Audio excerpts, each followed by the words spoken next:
ایک شخص جو عرب کے لوگوں کی آنکھوں کا تارا ہے، جسے سب لوگ سر پہ اٹھائے ہوئے ہیں، صادق اور امین کہتے ہیں، اس کی مثالیں دیتے ہیں، اس کے فیصلوں کا احترام کرتے ہیں، اور وہ اس خاندان سے ہے جو خانہ کعبے کا متولی بھی ہے. انہوں نے زیادہ سے زیادہ کیا سوچا ہوگا میرے ساتھ کیا کر لیں گے؟ زیادہ مسجد میں آنے میں پابندی لگا دیں گے نا، شہر بدر کر دینا، قتل کے فتوے جاری کر دینا. یہ تو نبی علیہ السلام نے سوچا بھی نہیں تھا کبھی.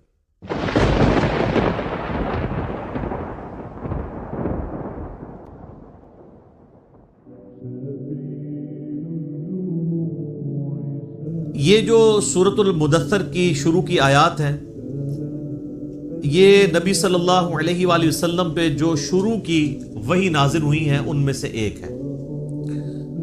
صحیح بخاری اور صحیح مسلم دونوں میں حدیث موجود ہے کہ نبی صلی اللہ علیہ وآلہ وسلم پہ سب سے پہلی وحی نازل ہوئی تھی، اقرأ بسم ربک الذی خلق خلق الانسان من علق، سورۃ العلق کی ابتدائی 5 آیات. پھر اس کے بعد صحیح بخاری اور مسلم میں آتا ہے کہ نبی علیہ السلام پہ جو وحی کا سلسلہ تھا اس میں فترت کا پیریڈ آ گیا، ایسا پیریڈ جس میں آپ صلی اللہ علیہ وآلہ وسلم پہ کوئی وحی نازل نہیں ہوئی، اور اس کی وجہ سے آپ صلی اللہ علیہ وآلہ وسلم بڑے غم زدہ بھی تھے. آپ تو چاہتے تھے جلدی جلدی قرآن نازل ہو، اور اسی دوران کافروں نے طرح طرح کی باتیں بھی کرنا شروع کر دی. تو فترت کے پیریڈ کے بعد جو پہلی وحی نازل ہوئی ہے وہ سورۃ المدثر کی ابتدائی آیات ہیں. لہٰذا آپ صلی اللہ علیہ وآلہ وسلم پہ جو شروع کی وحی نازل ہوئی ہیں ان میں سے یہ بھی چند آیات ہیں. بخاری اور مسلم میں اس کی ڈیٹیل آتی ہے کہ آپ صلی اللہ علیہ وآلہ وسلم فرماتے ہیں کہ جو غار حرا میں مجھ سے ایک فرشتے کی ملاقات ہوئی، جو پوری ڈیٹیل بخاری مسلم میں آئی ہے کہ انہوں نے حضرت جبرائیل علیہ السلام انسانی شکل میں سامنے آئے اور ان کا اقرا پڑھیے، تو آپ صلی اللہ علیہ وآلہ وسلم نے کہا کہ میں پڑھا ہوا نہیں ہوں. 3 دفعہ یہ عمل رپیٹ ہوا، اور پھر جبرائیل نے آپ صلی اللہ علیہ وآلہ وسلم کو اپنے ساتھ سینے کے ساتھ لگایا اور پھر پڑھایا، تو آپ صلی اللہ علیہ وآلہ وسلم نے یہ آیات پڑھی. بخاری اور مسلم میں یہ حدیث ملتی ہے کہ آپ علیہ السلام فرماتے ہیں کہ غار حرا میں جو مجھ پہ فرشتہ نازل ہوا تھا، پھر کچھ عرصہ کے لیے وہ مجھ پر نازل نہیں ہوا، اللہ کی آیات لے کر نہیں آیا. تو ایک دن اچانک میں نے یہ آبزرو کیا کہ مجھے کوئی شخص پکار رہا ہے. تو جب میں نے نگاہ اٹھا کر اوپر دیکھا تو پورے افق کے اوپر وہی فرشتہ چھایا ہوا تھا. اب ظاہر ہے کہ نبی علیہ السلام کے اوپر ایک دہشت طاری ہوگی. ایک انسان کے لیے تو یہ بڑا عجیب و غریب منظر ہے نا، کہ جہاں تک آپ کو منظر نظر آ رہا ہے کہ بندہ آپ کو اوپر نظر آ رہا ہے اور وہ آپ کو پکار رہا ہے. تو آپ علیہ السلام، بخاری مسلم کے الفاظ ہیں کہ دہشت کے مارے گر پڑے، اور پھر آپ صلی اللہ علیہ وآلہ وسلم واپس آئے اپنے گھر اور سیدہ خدیجہ سے کہا کہ مجھے کمبل اڑا دو. ایک تو وہ والا واقعہ بخاری مسلم میں جو سورۃ العلق کی شروع آیات میں ہوا تھا، اس میں بھی یہی الفاظ ہیں، جس میں پھر سیدہ خدیجہ کہتی ہیں کہ آپ اپنے رشتہ داروں کے ساتھ صلہ رحمی کرتے ہیں، آپ مہمان نوازی کرتے ہیں، آپ غریبوں کا بوجھ اٹھاتے ہیں، آپ لوگوں کا بڑا خیال رکھتے ہیں، اللہ تعالیٰ آپ کو تنہا نہیں چھوڑے گا.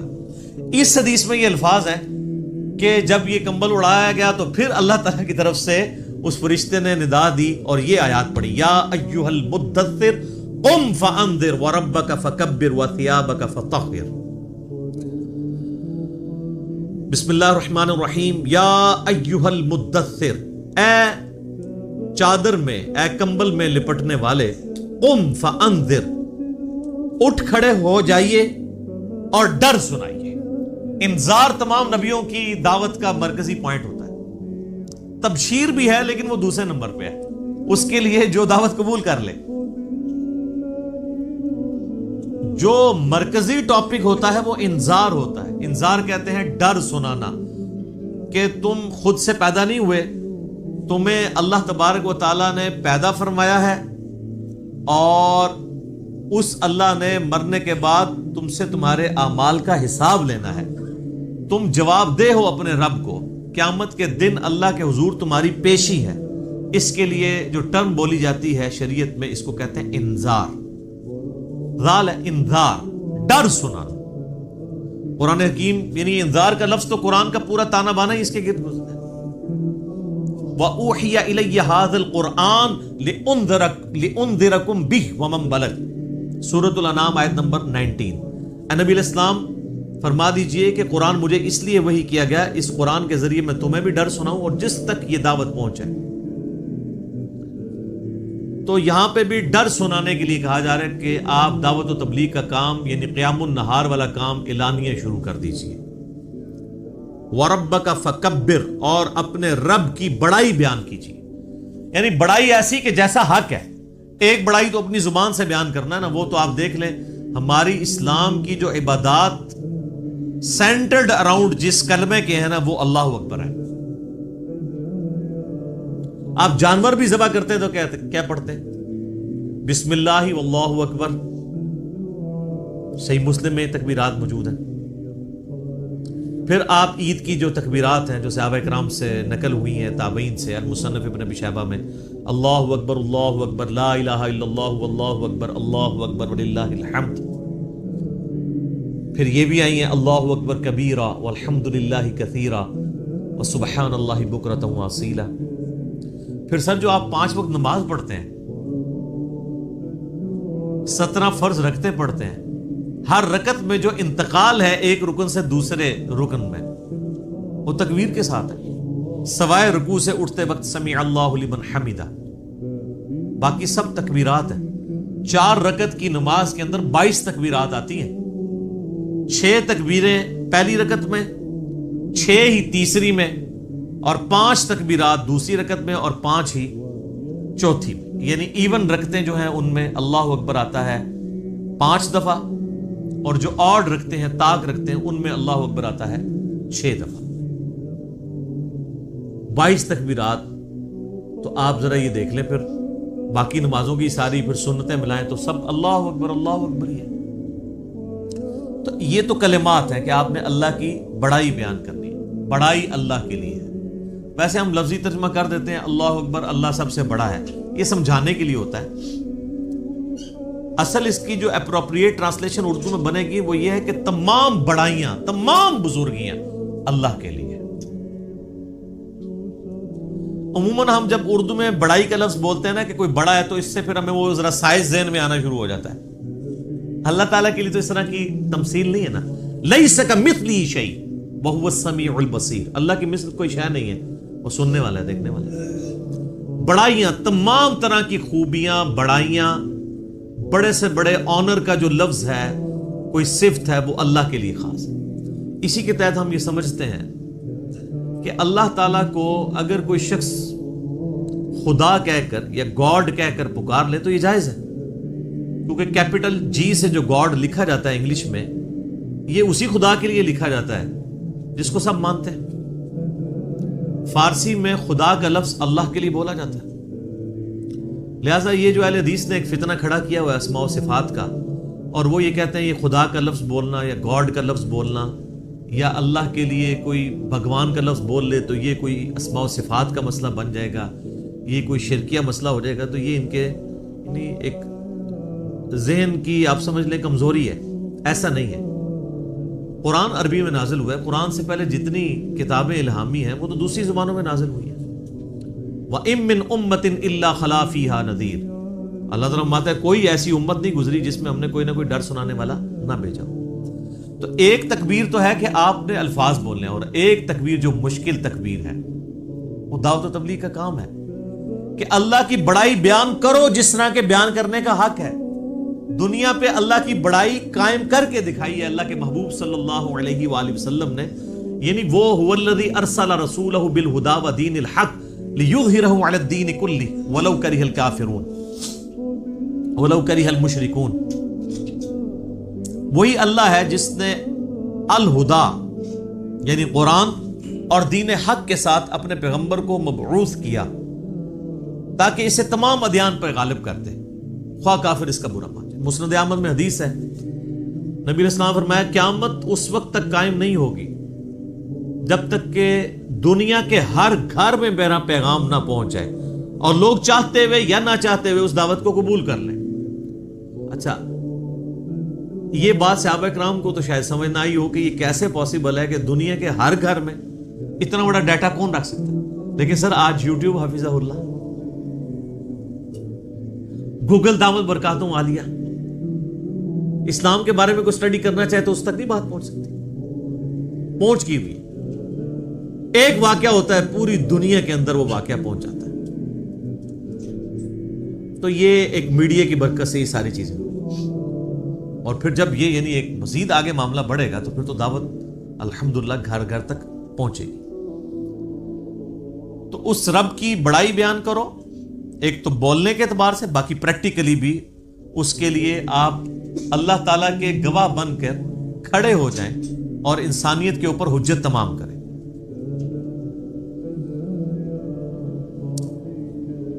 جامعہ ترمذی میں ایک حدیث موجود ہے، دلائل النبوہ امام بیہقی کی کتاب میں موجود ہے صحیح سند کے ساتھ، اور مشکات المصابیح کی 3 جلد کے اندر بھی آپ کو مل جائے گی. سیدنا جابر بن عبداللہ رضی اللہ تعالیٰ عنہ پوچھتے ہیں نبی علیہ السلام سے، اے اللہ کے محبوب صلی اللہ علیہ وآلہ وسلم، آپ پر نبوت کب واجب ہوئی، آپ کب نبی بنائے گئے؟ تو آپ صلی اللہ علیہ وآلہ وسلم نے فرمایا، میں اللہ کے ہاں اس وقت بھی خاتم النبیین لکھا ہوا تھا جبکہ آدم علیہ السلام ابھی روح اور جسم کے درمیان تھے. ایک روایت میں آتا ہے کہ آدم علیہ السلام ابھی مٹی اور پانی کے درمیان تھے، میں اللہ کے علم میں اس وقت بھی خاتم النبیین لکھا ہوا تھا. ظاہر ہے اللہ کے ڈیوائن نالج میں تو تھا. میں دعائے ابراہیم ہوں، میں عیسیٰ کی بشارت ہوں، میں اپنی ماں کا وہ خواب ہوں جو انہوں نے پیدائش کے وقت دیکھا جب میری پیدائش ہوئی، کہ ان کے لیے ایک ایسا نور ظاہر ہوا جس سے شام کے محلات بھی روشن ہو گئے ان پر. یعنی نبی علیہ السلام کی پیدائش کے وقت آپ علیہ السلام کی والدہ کو خواب کے ذریعے بشارت دی گئی کہ آپ سے جو بچہ پیدا ہونے والا ہے اس کی حکومت بالآخر رومن امپائر کے اوپر بھی حاوی ہو جائے گی. اور پھر لوگوں نے دیکھا. تو لیکن یہ جو ہم جس نبوت کے یعنی مبعوث ہونے کا ذکر کر رہے ہیں وہ نبی علیہ السلام کی مبارک زندگی کے 40ویں سال کے بعد کا معاملہ ہے. آپ علیہ السلام پیدائشی طور پر پیغمبر تھے لیکن مبعوث نہیں ہوئے تھے. اللہ کی طرف سے آپ کی بعثت نہیں ہوئی تھی. اللہ کی حفاظت میں ضرور تھے. نبی تو اللہ کی حفاظت میں ہوتا ہے، لیکن نبی کو یہ خود نہیں پتا ہوتا کہ میں اللہ کا پیغمبر ہوں جب تک کہ اللہ اسے مبعوث نہ کرتا. سورہ شورى میں واضح ہے، ما کنت تدری ما الکتاب ولا الایمان. اے نبی، قرآن کے نزول سے پہلے نہ تو آپ کتاب سے واقف تھے اور نہ ایمان کی تفصیلات کو جانتے تھے، بلکہ اللہ نے اس کتاب کو آپ کے لیے ہدایت کا ذریعہ بنایا. وَإِنَّكَ لَتَهْدِي إِلَىٰ صِرَاطٍ مُسْتَقِيمٍ. اور اب آپ بھی لوگوں کو سیدھے راستے کی طرف بلاتے ہیں. حتیٰ کہ صحیح بخاری میں سیدنا ابو بکر الصدیق رضی اللہ تعالیٰ عنہ کا ایک بڑا خطرناک قسم کا خطبہ موجود ہے.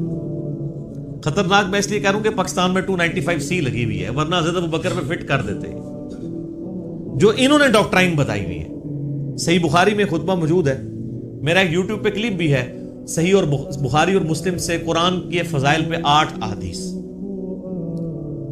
اس میں میں نے یہ حدیث بتائی تھی کہ سیدنا ابو بکر جب خلیفہ بنے رضی اللہ تعالیٰ عنہ علیہ السلام، تو انہوں نے جب پہلا خطبہ دیا تو اس میں ان کے الفاظ ہیں کہ اللہ تعالیٰ نے محمد صلی اللہ علیہ وآلہ وسلم کو اس کتاب کے ذریعے ہدایت دی.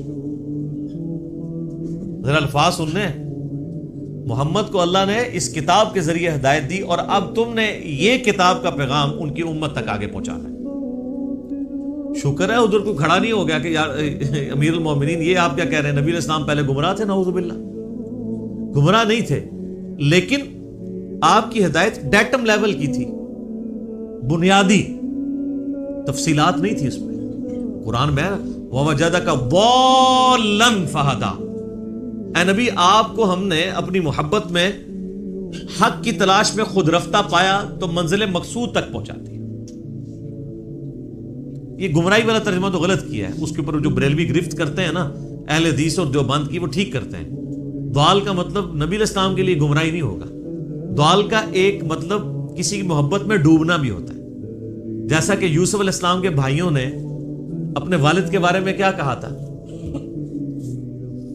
ان ابانا لفی ضلال مبین، ہمارے ابا جان تو اس بیٹے کی محبت میں ڈوب چکے ہیں.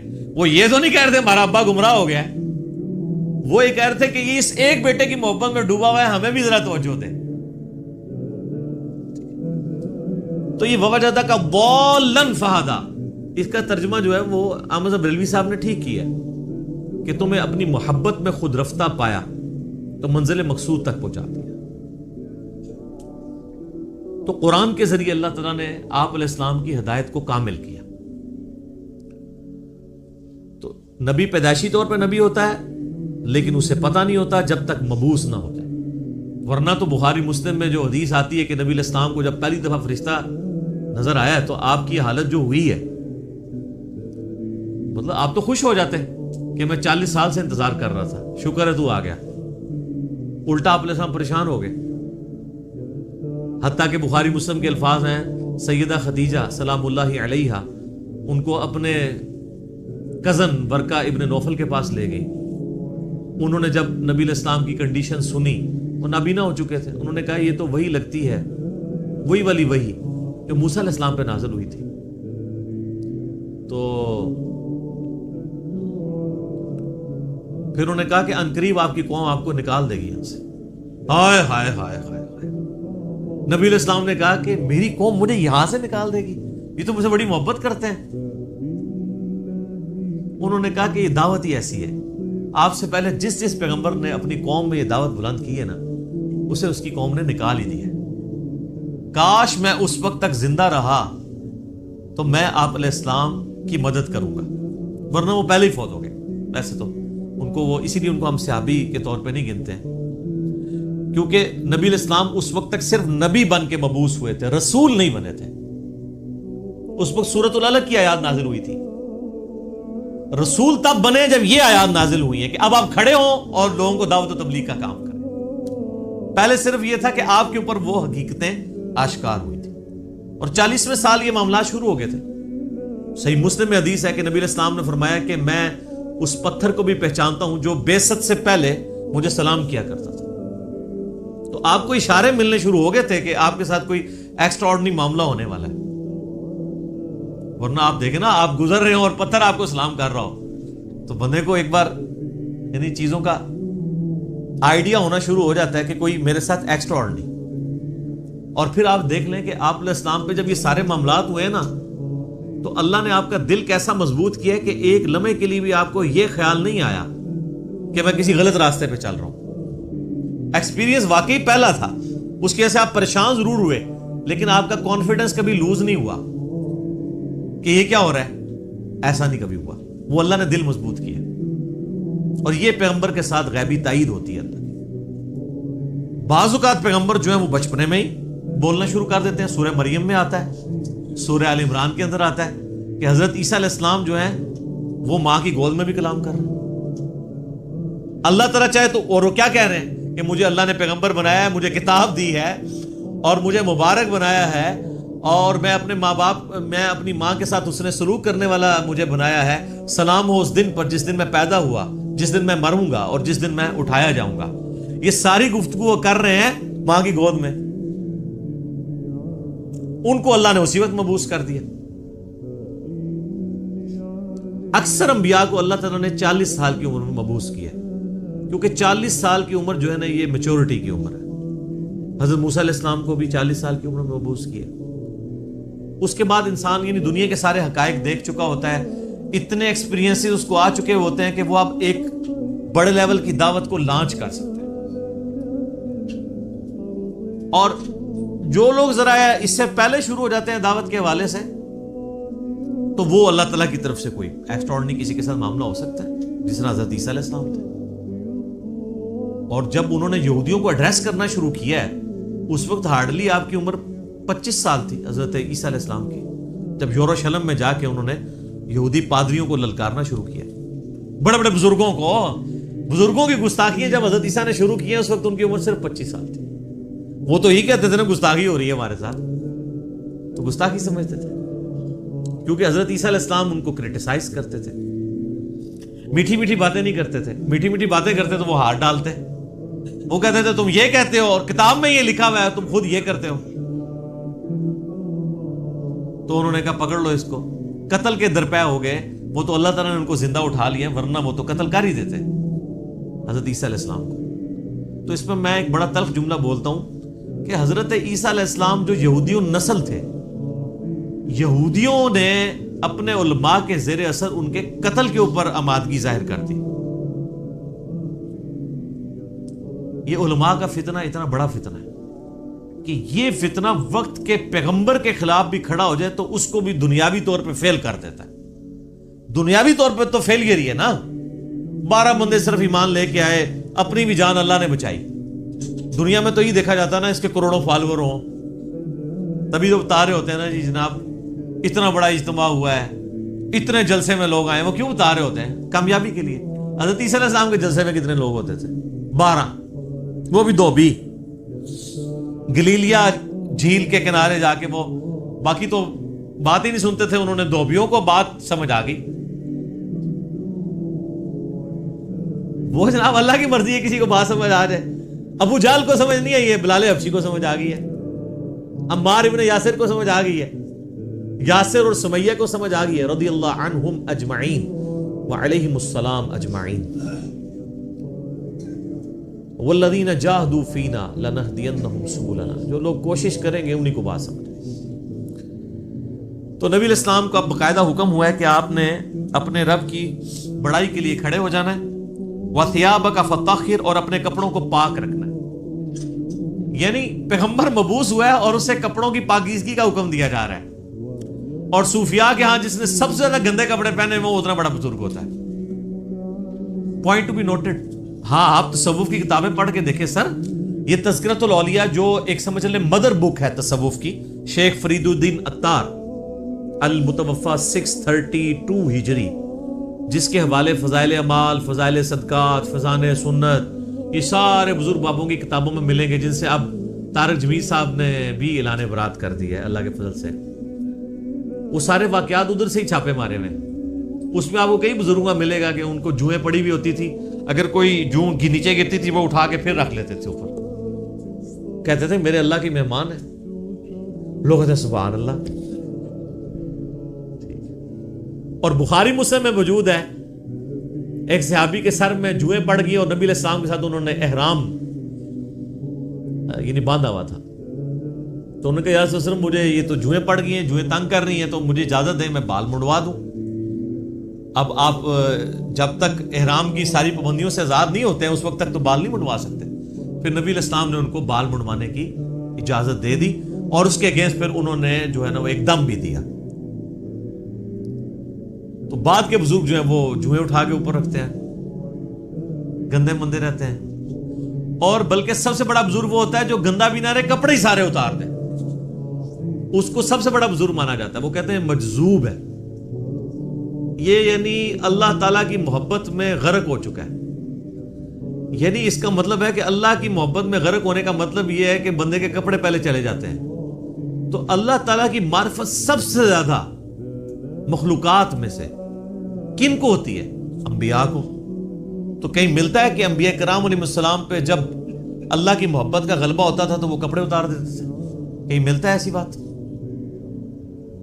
تو یہ پھر اس لیے ہم کہتے ہیں کہ انبیاء کا جو دین ہے وہ اور ہے, بابوں کا دین اور ہے, اور کتابوں کا دین اور ہے.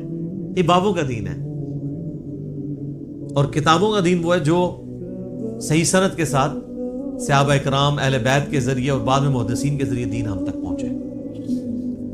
نبی علیہ السلام کو شروع کی وحی میں کہا جا رہا ہے کہ آپ نے اپنے کپڑوں کو پاک صاف رکھنا ہے, روحانی طور پہ بھی پاک رکھنا ہے. یعنی ایک اللہ تعالیٰ نے جیسا کہ سورۃ الاعراف میں آتا ہے کہ تقویٰ کا لباس سب سے بہتر لباس ہے. تو وہ یعنی آنکھوں کی پاکیزگی, ہاتھوں کی پاکیزگی, ایک تو فزیکل نجاست سے بھی اور روحانی طور پہ بھی, حرام کی طرف نگاہ نہ اٹھے, ہاتھ حرام کی طرف نہ بڑھے. تو فزیکل نجاست بھی ختم کرنی ہے اور انٹلیکچوئل نجاست بھی ختم کرنی ہے. اور کیا کرنا ہے؟ وَالرُّجْزَ فَاهْجُرْ, اور بتوں سے بھی آپ نے دور رہنا. آپ علیہ السلام پیدائشی طور پہ ہی بتوں سے ہمیشہ دور رہے. اب اسٹرکٹلی آ رہا ہے کہ اس چیز کو آپ نے اب پریکٹس کرنا ہے. وَلَا تَمْنُن تَسْتَكْثِرْ، اور کسی پر احسان نہ کیجئے زیادہ لینے کی نیت سے. یعنی کسی کے ساتھ اگر آپ نیکی کر رہے ہیں تو دماغ میں یہ نہ رکھیں کہ میں اس کے ساتھ نیکی کر رہا ہوں تو یہ بدلے میں میرے ساتھ کرے گا. بے لوث ہو کے کریں، ایثار کے جذبے کے تحت. وَلِرَبِّكَ فَاصْبِرْ، ہائے ہائے یہ ہے بات. اپنے رب کے لیے صبر پھر اختیار کیجیے. یعنی آپ کو بتایا جا رہا ہے کہ آپ یہ معاملہ کوئی اتنا آسان نہیں ہونے والا. آپ ذرا دیکھیں جب یہ آیات نازل ہو رہی ہیں اس وقت تو آپ علیہ السلام کے تو دماغ میں بھی نہیں یہ بات کہ میرے ساتھ آگے ہونا کیا ہے. ایک شخص جو عرب کے لوگوں کی آنکھوں کا تارا ہے، جسے سب لوگ سر پہ اٹھائے ہوئے ہیں، صادق اور امین کہتے ہیں، اس کی مثالیں دیتے ہیں، اس کے فیصلوں کا احترام کرتے ہیں، اور وہ اس خاندان سے ہے جو خانہ کعبے کا متولی بھی ہے. انہوں نے زیادہ سے زیادہ کیا سوچا ہوگا میرے ساتھ کیا کر لیں گے؟ زیادہ سے زیادہ مسجد میں آنے میں پابندی لگا دیں گے نا، شہر بدر کر دینا، قتل کے فتوے جاری کر دینا. یہ تو نبی علیہ السلام نے سوچا بھی نہیں تھا کبھی. اب یہ جب یہ آیات نازل ہو رہی ہے کہ آپ نے صبر کا دامن نہیں چھوڑنا. اللہ کو تو پتہ ہے میں نے کرنا کیا ہے اپنے نبی کے ساتھ. ظاہر ہے وہ تو اللہ تعالیٰ فرماتا ہے کہ ہم نے قرآن پاک میں مضمون کئی جگہ ہے کہ ہم نے تمام نبیوں کے مخالفین جن و انس میں سے اٹھائے ہیں. اللہ تعالیٰ کہتے ہیں ہم نے اٹھائے ہیں. مراد یہ کہ جب اٹھتے ہیں تو ہم انہیں اٹھنا دیتے ہیں تاکہ یہ کشاکش ہوگی تو پھر حق اور باطل کی کشاکش کے بعد پھر سچائی کی چاشنی فیل ہوتی ہے نا. اگر پیاس ہی نہ ہو تو ٹھنڈے پانی کی قدر کیا آئے گی؟ تو اللہ تبارک و تعالیٰ نے اپنے نبی کو بھی ان آزمائشوں سے گزارا ہے. انڈیویجول آپ علیہ السلام پہ بھی بہت آزمائشیں آئی اور اجتماعی طور پہ صحابہ اور اہل بیت پہ بھی آئی ہیں. لیکن جب یہ آیات نازل ہو رہی ہیں تو اب آپ یہ سمجھ لیں کہ یہ ابھی آپ علیہ السلام کے یعنی جو بخاری مسلم میں آتا ہے کہ آپ کے پیٹھ کے اوپر اوجڑی رکھی گئی اور آپ اٹھ نہیں سکے، یہ واقعہ نہیں ہوا. آپ کے گلے کے اندر صحیح بخاری مسلم میں آتا ہے کہ وہ ڈالا گیا کپڑا اور اتنی زور سے دبایا گیا کہ قریب تھا کہ آنکھیں ابل آتی. یہ واقعہ نہیں ہوا. طائف کا واقعہ نہیں ہوا کہ جس میں پتھر اتنے مارے گئے کہ مبارک خون سے جوتیاں بھی بھر گئیں. یہ واقعہ نہیں ہوا. پھر قتل کے فتوے کے رات کے وقت سیدنا ابوبکر کو ساتھ لے کے اور مولا علی کو اپنے بستر پہ لٹا کے آپ علیہ السلام ہجرت کے لیے نکل گئے. یہ واقعہ بھی نہیں ابھی ہوا. اور سر پر مدینے میں تو لائف ہی پوری ڈائنامک، جاتے ہی یہودی متھے مارے لگ گئے، جا کے منافقین اوپر سے کلمہ پڑھ لیا، پیچھے سے وہ یعنی جڑیں کاٹتے رہے. پھر غزوہ بدر میں جو کچھ ہوا، احد میں تو نبی علیہ السلام کے دانت بھی شہید ہو گئے اور آپ کی شہادت کی خبر مشہور ہو گئی. اس قدر آپ کا خون بہہ گیا. خندق کے وہ موقع کے اوپر آپ علیہ السلام کو سخت سردیوں کی راتوں میں کس طریقے سے ایون صحابہ کہتے ہیں ٹوائلٹ جانا ہمارے لیے مشکل ہو جاتا تھا، سامنے سے تیر آگے لگ جاتا تھا. اس کے بعد پھر صلح حدیبیہ والی جو مشقت کاٹنی پڑی، اتنا پیدل سفر کر کے، پھر ایک پیس ٹریٹی کر کے واپس جانا پڑ گیا، عمرہ بھی نہیں کیا. پھر غزوہ خیبر والی جو ایک معاملہ آیا وہ کئی ہفتوں تک. اس کے بعد پھر فتح مکہ کے لیے 10,000 کے صحابہ کو کے لشکر کو لے کے نکلے رمضان کے مہینے کے اندر. ہم لوگ ادھر ایسی میں بیٹھے ہوئے. اور پھر ختم نہیں ہوا معاملہ. فوراً فتح مکہ کے 3-4 مہینے کے بعد قبیلہ حوازن کے ساتھ جو ہے وہ جنگ غزوہ حنین ہو گئی. 12,000 کا لشکر تھا. بس تکبر کے جملے نکل گئے کچھ اصحاب سے کہ ہم 313 تھے تو غالب آئے تھے، آج تو ہم ہے ہی بہت ہیں. تو قرآن کے الفاظ ہیں، اللہ تعالیٰ نے یقین کریں کہ اتنے سخت الفاظ کے اندر جسے کہتے ہیں نا میڑا مارتے ہوئے، تانا دیتے ہوئے بات کی ہے. اللہ نے فرمایا تم نے یہ بات کی، تمہیں تو کہنا چاہیے تھا اللہ کی مدد سے فتح ہوئی تھی. تو دیکھ لو جب تم نے یہ جملہ بولا تو دیکھو تمہیں راستہ بھی نہیں پھر ملا بھاگنے کا. 80 بندے بخاری مسلم میں آتا ہے نبی علیہ السلام کے ساتھ رہ گئے. صرف 12,000 میں سے 80 بندے، باقی سب بھاگ گئے. وہ سامنے سے تیر ہی ایسے لگے ان کو. وہ تیر کے بڑے ایکسپرٹ تھے قبیلہ وازن کے لوگ. اور پھر پیرلل میں جناب وہ رومن امپائر نے نبی علیہ السلام کا سفیر قتل کر دیا. آپ نے غزوہ موتا کے لیے جو ہے وہ وہاں بھی مہم روانہ کر دی زید ابن حارثہ کی سرکردگی میں. اتنے معاذوں کے اوپر پیرلل میں. اور پھر اس کے بعد غزوہ موتا کے بعد پھر وہ غزوہ تبوک کے لیے آپ علیہ السلام خود، جسے وہ جیش العسرہ کہا جاتا ہے، تنگی والا جو مارکا. تو اور آخری وقت بھی آپ کیا فرما رہے ہیں، آخری جو آپ آگے خطبہ دے رہے ہیں بخاری مسلم میں، وہ لشکر اسامہ بھیج رہے ہیں. اتنی مشکل لائف شروع سے لے کے اینڈ تک. اور یہ تو باہر کی لائف ہے، جو اندر آپ کو تکلیفیں اٹھانی پڑ رہی ہیں. بیویاں کہہ رہی ہیں کہ جی اس طرح ہمارا گزارا نہیں ہوگا، پھر قرآن نازل ہو رہا ہے کہ نہیں اسی طرح گزارا کرو. تو کئی معاذوں کے اوپر. اب یہ سارے معاذ اگر آپ کے ذہن میں ہو نا، تو پھر آپ یہ آیت پڑھیں والی ربی کا فصبر، اے نبی علیہ السلام آپ نے اللہ کے لیے صبر کرنا ہے. ابھی تو بڑے بڑے مراحل آنے ہیں. فَإِذَا نُقِرَ فِي النَّاقُورِ، اور پھر جب سور پھونکا جائے گا. فَذَلِكَ يَوْمَئِذٍ يَوْمٌ عَسِيرٌ، تو وہ دن بڑا سخت ہوگا. عَلَى الْكَافِرِينَ غَيْرُ يَسِيرٌ، کافروں پر آسان نہیں ہوگا. ذَرْنِي وَمَنْ خَلَقْتُ وَحِيدًا،